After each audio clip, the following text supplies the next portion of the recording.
Well, at the State House, a group of House lawmakers pushing forward a plan that would make it mandatory for local law enforcement to enter into agreements with federal immigration agents.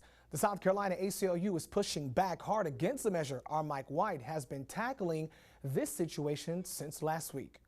H 4764 requires local law enforcement agencies that operate correctional facilities to enter into written agreements with federal immigration authorities under the federal 287G program or similar programs authorizing state and local enforcement of federal immigration law. Representative Travis Moore recapping House Bill 4674 to a packed hearing room Thursday morning. The proposal has led to plenty of public outcry.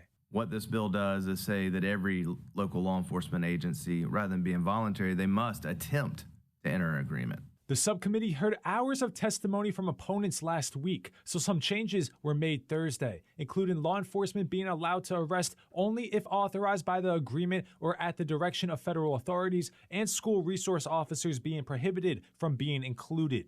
I do not believe it's an unreasonable step to ask our local law enforcement agencies to coordinate with the federal government to see if those people have removal warrants or federal detainers rather than bonding them back out. The subcommittee voted 3-1 in favor of adopting the amendment. Despite no public testimony at Thursday's hearing, more than a dozen people voicing their opposition on State House grounds. We all know what happens when ICE comes to town.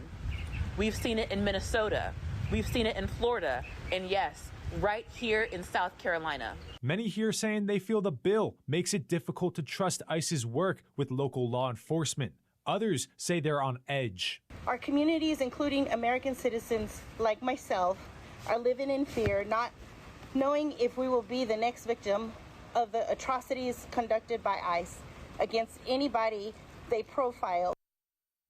Well, that was Mike White reporting. This proposal now heads to a full committee for debate. It's not clear when that will happen yet. Coming up tonight.